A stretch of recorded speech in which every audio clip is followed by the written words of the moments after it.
भगवान करे बढ़िया रहे। ठीक, चलिए लास्ट क्लास में हमने जहां तक पढ़ लिया था, अब वहां से आगे पढ़ने जा रहे हैं हम। ठीक है, आगे करने जा रहे हैं। लास्ट में हमारा जो क्लास स्टार्ट हुआ था वो बेटा वर्ड प्रॉब्लम शुरू हुई थी। ठीक है, वर्ड प्रॉब्लम्स के क्वेश्चंस हमने शुरू कर दिए थे, जिसमें कि हमने 2 क्वेश्चन दिए थे।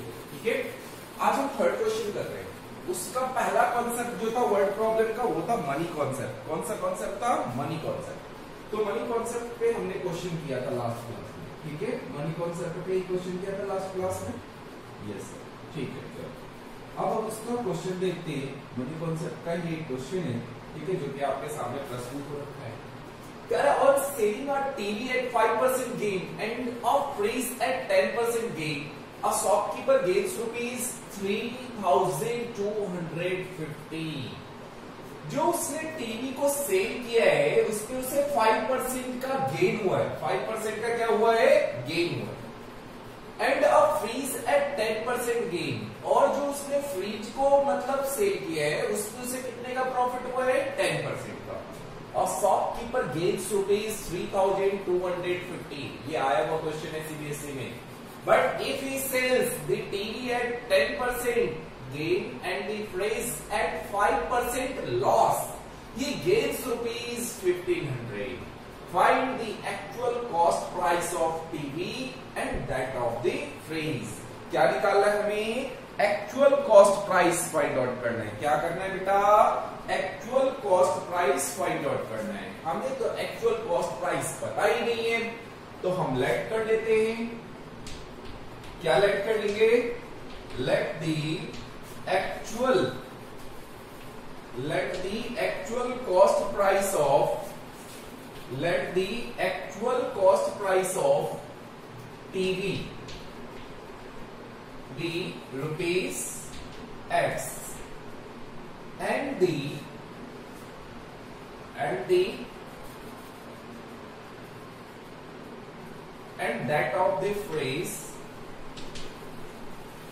that of the phrase be rupees 1।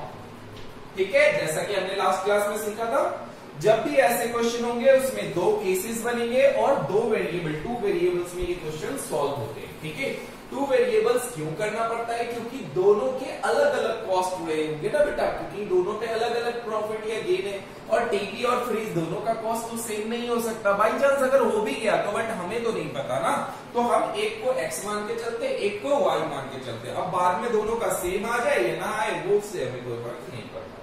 ठीक है, बट हम एज्यूम दोनों को अलग अलग वेरिएबल से करते हैं। Then the total cost price of TV and fridge x plus y, क्या हो जाएगा? x plus y rupees. ठीक है, this is a total CP cost price. क्या?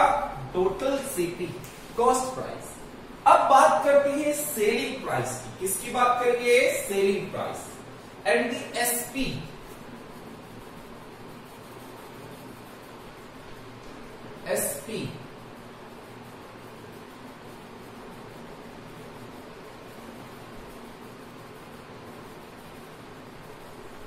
एसपी ऑफ केस फर्स्ट बेटा।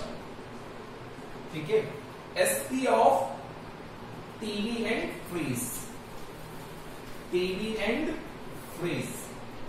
एसपी क्या होगा? सेलिंग प्राइस क्या होगी इनकी? सेलिंग प्राइस क्या होगी? तो देखो, सेलिंग प्राइस के लिए आपको क्या बोला है?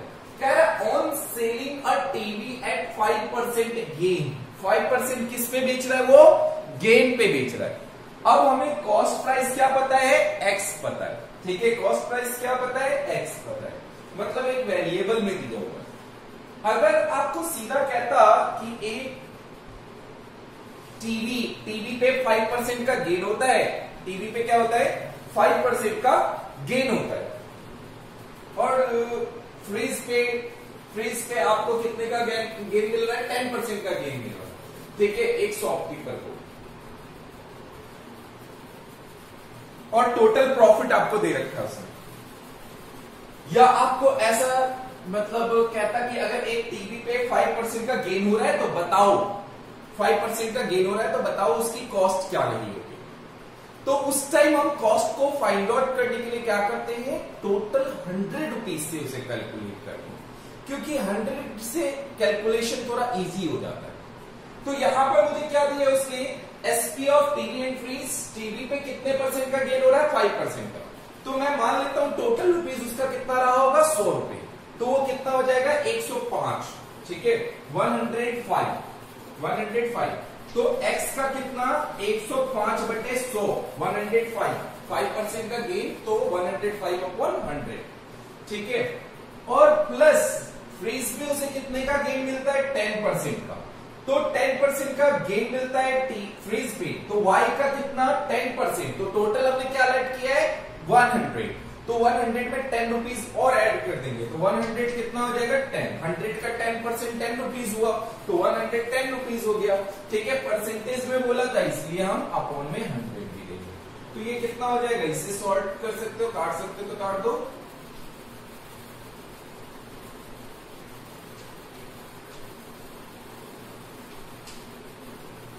ठीक है। तो ये हो जाएगा बेटा 21x/20 प्लस का कितना हो जाएगा 22y अपॉन में कितना 20, ओके।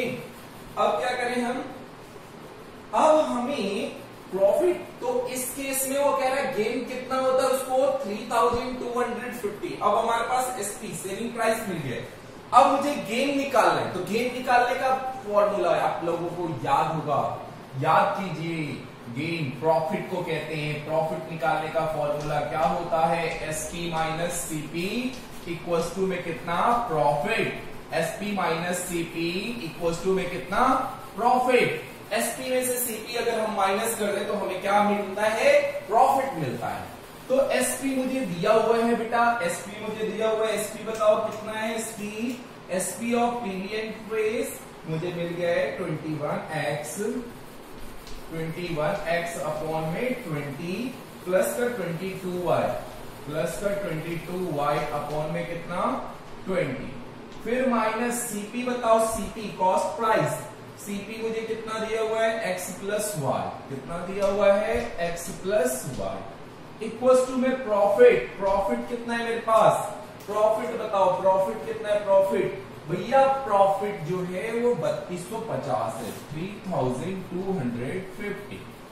आप इसे इक्वेशन बना लीजिए, ये हो जाएगा 21x प्लस 22y माइनस का 20x माइनस का 20y, ठीक है, अपॉन में एलसीएम में 20 आएगा, वो 3250 इंटू 20 चलेगा, 21 में से 20 जाएगा, ये x बचेगा, 22 में से 20 जाएगा, प्लस का 2y बचेगा, इक्वल्स टू में ये हो जाएगा 5 10 को 0,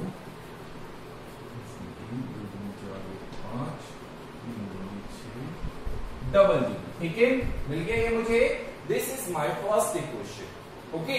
चलिए अब नेक्स्ट केस में चलते हैं, हमेशा दो केसेस बनेंगे, याद रखना दो केसेस बनेंगे, ओके।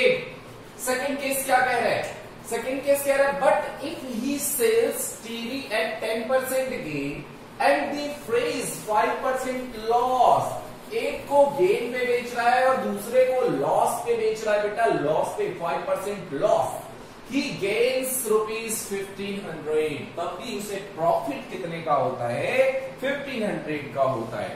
तो देखो सीपी तो मुझे पता है ही, सीपी तो मुझे पता है ही, मुझे एसपी निकालना है, केस सेकेंड एसपी निकाल लेते हैं, ये तो हो गया first equation, case second SP, SP of the SP of TV and fridge, SP of TV and fridge, TV और फ्रिज का एसपी क्या होगा, टीवी और फ्रिज का एसपी क्या होगा, तो देखो टीवी पे 10% का गेन मिलता है, x इंटू गेन, जब गेन मिलता है तो हम गेन को क्या करते हैं, ऐड करते हैं, तो 110 कितना हो जाएगा 110 अपॉन में 100, फिर उसके बाद अगला क्या बोला है, 5% का लॉस होता है। ओहो वाई 5% का लॉस मीन्स दैट 95 अपॉन में 100, 95 अपॉन में 100। ठीक है, ये हो गया, इसको कैंसिल कर दो आप, 2 5 2 जा 10, 5 2 जा 10, 5 से 20, 5 से कैंसिल करो, 5 19, 5 20, ये हो गया आपका 22x अपॉन में 20 प्लस का ये हो गया 19y अपॉन में 20। Okay, any doubt? No doubt. ठीक है, अब क्या करें, तो अब तो वही करते हैं सर, हमारा फॉर्मूला जो होता है SP minus CP equals to profit, SP minus CP equals to profit.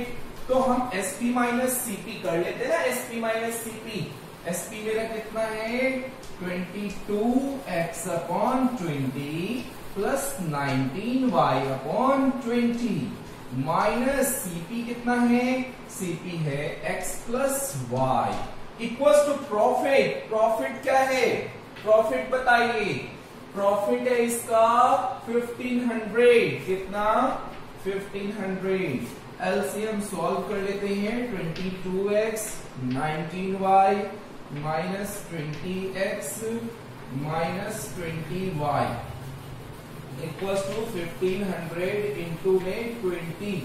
ठीक है, 22 में से 20 गया 2x, 19 माइनस 20 कितना आ जाएगा, माइनस का y। ठीक है, इक्वल्स टू हो जाएगा 15 टू जा 30, 1 2 3 30,000। ओके, ये था 65,000। This is your second equation, this is your second equation.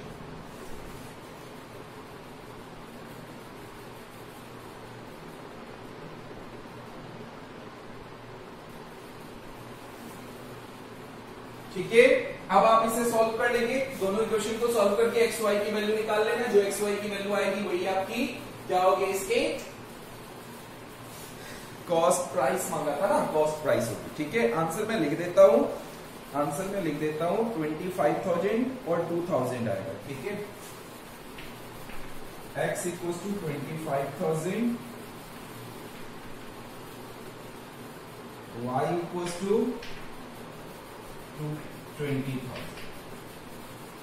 ठीक है, सॉल्व करने का तरीका तो आपको पता ही है, तीनों मेथड सिखा रखा है मैंने, जिस भी मेथड से आपको करना है उस मेथड से आप सॉल्व कर सकते हैं, आपको जो आसान लगे। ठीक है, चाहे आप इसे एलिमिनेशन से सॉल्व करो, चाहे आप इसे सब्स्टिट्यूशन से सॉल्व करो, चाहे आप इसे क्रॉस मल्टीप्लिकेशन से करो। वैसे मैं इसे एलिमिनेशन से करना ज्यादा पसंद करूंगा। ठीक है, यहां 2 से मल्टीप्लाई करके दोनों ऐड करके आ जाएंगे।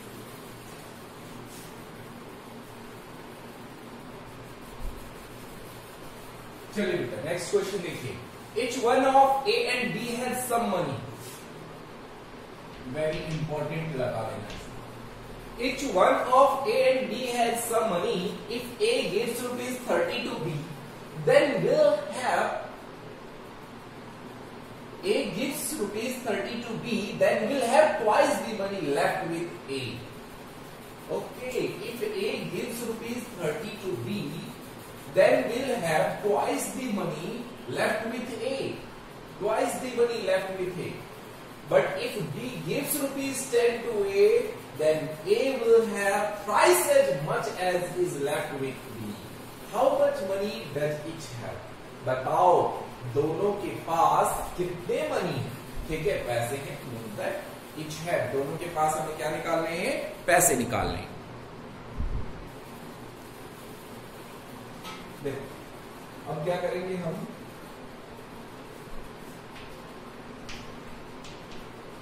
लेट दोनों के पास मनी निकालना है, हमें तो नहीं पता कितने मनी है, तो लेट क्या कर लेंगे, लेट ए एंड बी है, लेट ए एंड बी है rupees x and rupees x and rupees y respectively, any doubt? No doubt. ठीक है, ए एंड बी है rupees x and rupees y respectively. Okay, ठीक है, respectively. अब हमें क्या करना है, केस फर्स्ट, दो केस होंगे इसमें भी। केस फर्स्ट में क्या कहता है, if A gives ₹30 to B, A gives when लिख लेना है यहां पे, when A gives ₹30 to B, when A gives ₹30 to B, तो क्या हो जाएगा, देन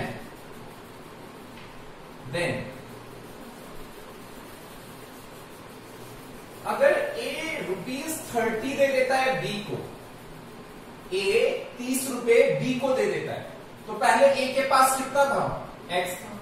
अब अगर उसने 30 रुपए, उसने अपने पॉकेट से 30 रुपए निकाल के बी को दे दिया, तो अब उसके जेब में कितना पैसा बचा है, अब उसके जेब में 30 रुपए कम बचे, 30 रुपए कम, 30 रुपीज क्या है, कम हो गया। ये नहीं पता कितना बचा हुआ है, बट ये पता है कितना कम हो गया, 30 कम हो गया। तो मैं लिख सकता हूं then A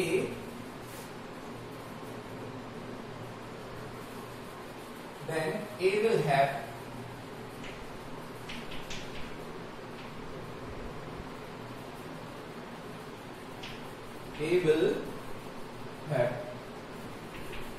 x minus 30, x minus 30, then a will have x minus 30, या आप ऐसे लिख सकते हो money with A, money with A x minus 30 and money with B, ठीक है, मनी विथ बी। अब बी के पास कितना होगा, तो भैया बी के पास तो पहले ₹y था, अब उसे 30 रुपए और मिल गया, अगर 30 रुपीज और उसके पास आ गए, तो अब कितना हो जाएगा उसके पास, y plus 30, अब कितना हो जाएगा, y plus 30। अब क्या बोला उसने क्वेश्चन में, कह रहे a gives ₹30 to b, then will have twice the money left with a, ए से दुगना पैसा है किसके पास, बी के पास। मतलब बी कहता है भैया अब मेरे पास तेरे पास जितना है उससे डबल मनी है, उससे कितना मनी है, डबल है, डबल मतलब तेरे पैसे को दुगना कर दूं तो उतना पैसा मेरे पास है, उतना पैसा मेरे पास है। तो ए की मनी को 2 से मल्टीप्लाई कर दो, अगर ए के पास 30 है तो 2 से मल्टीप्लाई कर दो 60, मतलब बी के पास कितने रुपीज हो गए, 60 रुपीज। ये बी और ये कह रहा है इससे कि तेरे पास जितना है उसका दुगना मेरे पास है, ठीक है, 2 टाइम्स। तो हमने 2 टाइम्स कर दिया। बी कहता है ए से, ठीक है, ए की मनी का डबल कर दो, जितना पैसा आएगा वो बी के पास है। ओके, अब आ जाओ case second. Case second case में when B gives ₹10 to a, when B gives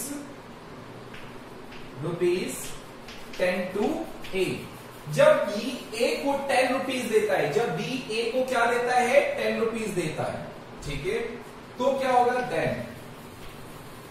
then money with A.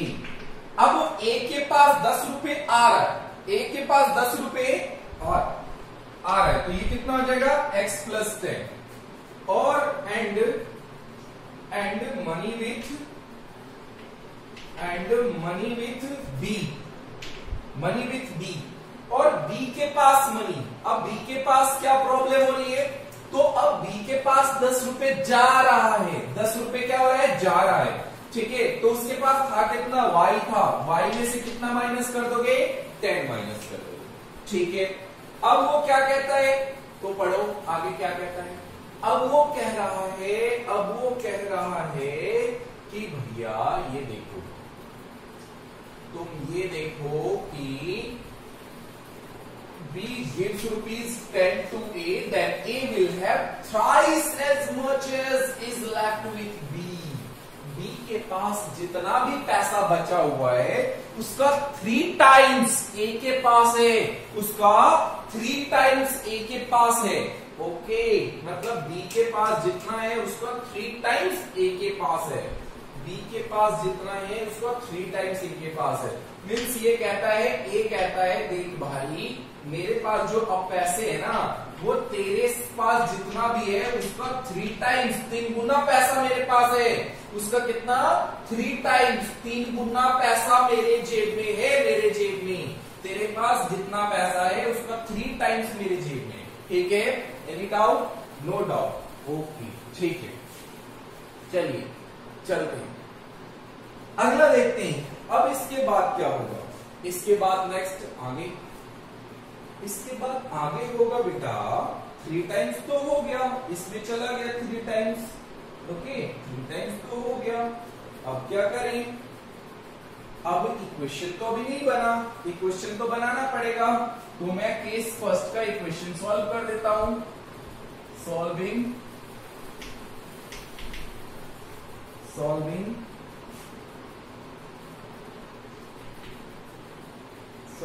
Case first ऐसे लिखता हूं, solving case first we have. ठीक है, देखो फर्स्ट केस में क्या है आपके पास y प्लस 30 इक्वल्स टू में 2x minus 30, 2x minus 30, y plus 30 equals to 2 से x को मल्टीप्लाई करोगे 2x माइनस का 3 टू जा 60, 30 टू जा 60। ठीक है, अब मैं क्या करूं?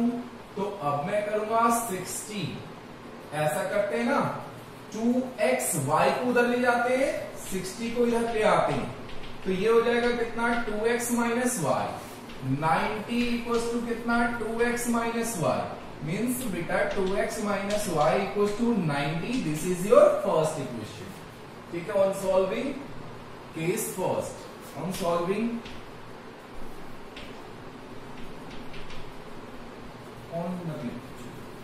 Solving equation, solving case second, solving case second we have, solving case second we have. ठीक है, कर लेते हैं। अब केस सेकेंड क्या दिया हुआ है मुझे? Solving case second we have, second case मुझे दिया हुआ है x प्लस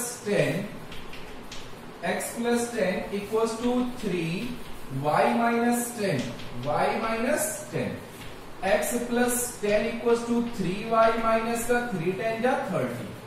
अब ये हो जाएगा x minus 3y minus 30 minus 10, x minus 3y equals to minus का कितना 40, माइनस का कितना 40। This is your second equation, this is your second equation.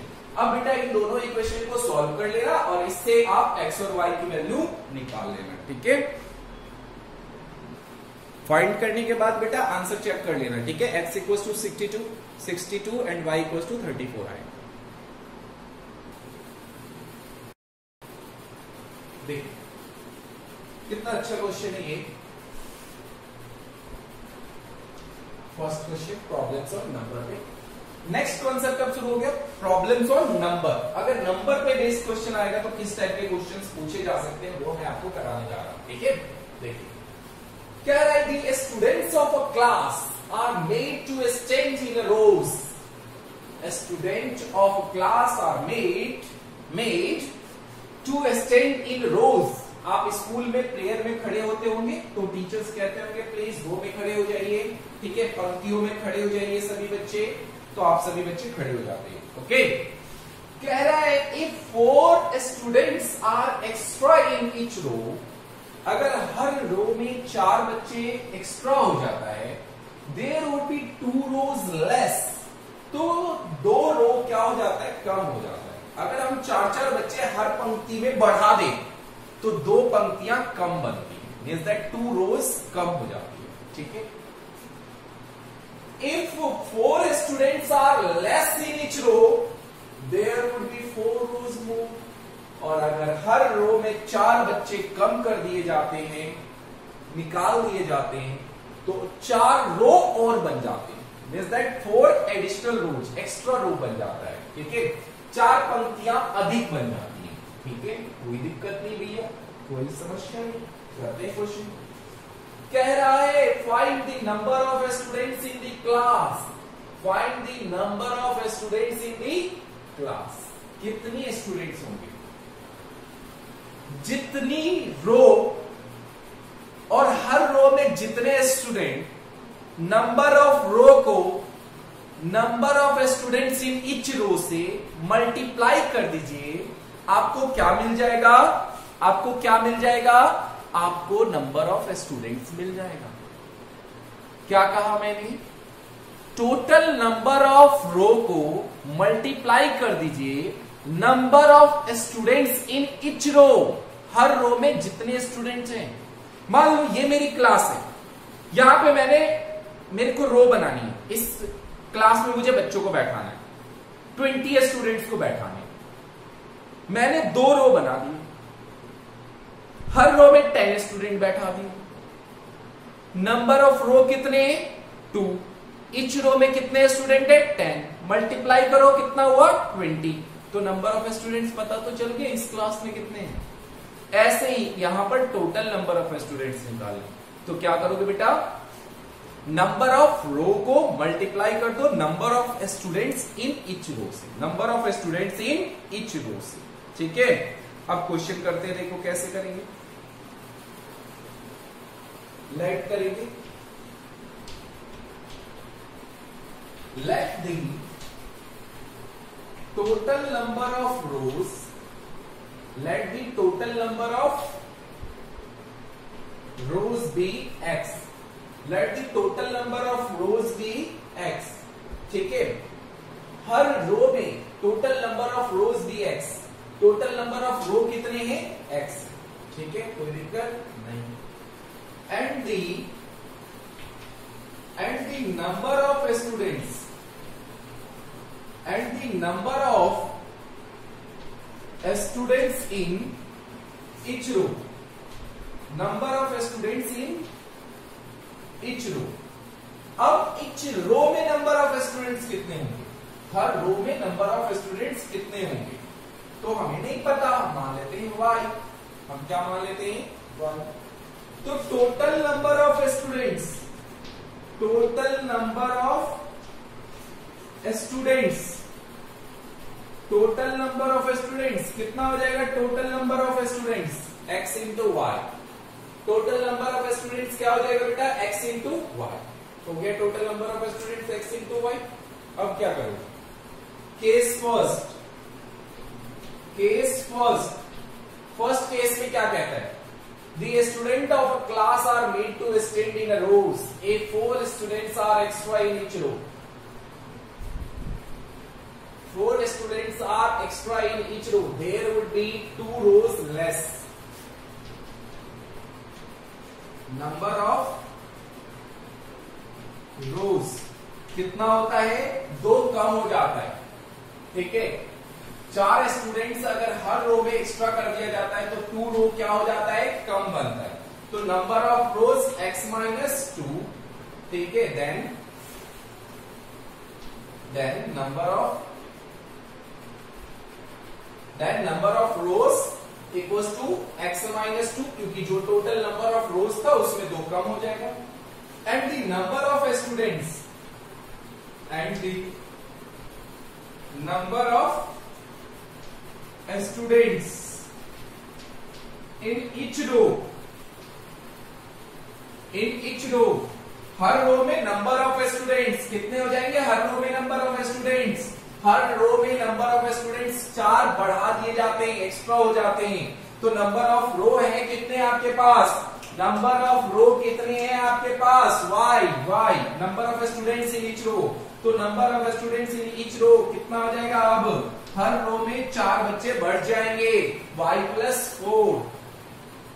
Number of students in each row, मैंने ईच रो में लिया है कि कितने स्टूडेंट्स हैं, y स्टूडेंट्स है एक रो में, तो उसमें अगर 4 और बढ़ा दिया जाए तो y प्लस 4 हो जाएगा। Total number of students, total number of students, अब क्या हो जाएगा? टोटल नंबर ऑफ स्टूडेंट्स बताओ, अब क्या हो जाएगा? टोटल नंबर ऑफ स्टूडेंट्स, तो अब हो जाएगा x माइनस 2 और y plus 4, total number of students. But मुझे गिवन दिया हुआ है, मुझे गिवन दिया हुआ है x इंटू वाई, ये मेरा टोटल नंबर ऑफ स्टूडेंट्स है। इसको मल्टीप्लाई करो, ये हो जाएगा xy, x को y से xy x को 4 से 4x, -2 को y से -2y, -2 को 4 से माइनस और प्लस माइनस, 4 2 जा 8, xy से xy कैंसिल, 8 को उधर भेज देंगे, means that 4x minus 2y equals to में कितना 8, इक्वल्स टू में कितना 8. This is your first equation, this is your first equation. Any doubt? No doubt. Next case second case में क्या है? सेकेंड केस में कह रहा है if 4 students are less in each row, 4 students are less in each row, there would be 4 rows more. वहां पे क्या हो जाता है? 4 रो बढ़ जाती है. If 4 students are less in each row, there would be 4 rows more. There would be 4 rows more. Okay, there would be 4 rows more. 4 students are less in each row, 4 row क्या हो जाते हैं? बढ़ जाते हैं. तो नंबर, अब case मैंने नहीं लिखा यहाँ पे, मैंने यहाँ पे केस नहीं लिखा बेटा, यहाँ लिख लेगा when 4 students are extra in each row. When 4 students are extra in each row, तो क्या होगा? ठीक है, अब यहां पे लिख लो. अब यहां पे when क्या कह रहा है ये? when क्या कह रहा है? ये कह रहा है when 4 students are less in each room. When 4 students are less in each room, less in each room. अगर हर रो में क्या हो जाए? 4 बच्चे कम हो जाए, 4 बच्चे कम हो जाए, तो then number of rows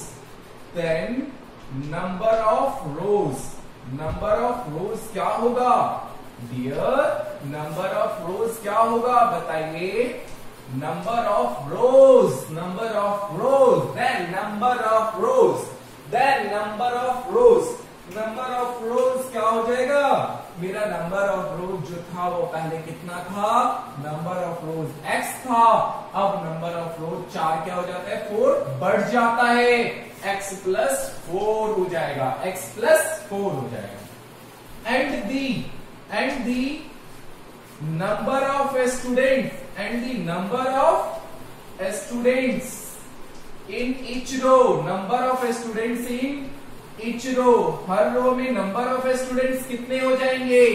her row में नंबर ऑफ स्टूडेंट्स कितने हो जाएंगे? बताओ. हर रो में नंबर ऑफ स्टूडेंट्स जो है, हर रो में नंबर ऑफ स्टूडेंट्स 4 कम हो रहे ना, आर लेस, 4 आर लेस, तो y माइनस 4 हो जाएंगे. Total number of students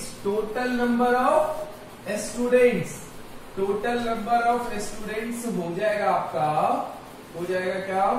total number of students, दोनों को मल्टीप्लाई कर दो, x प्लस 4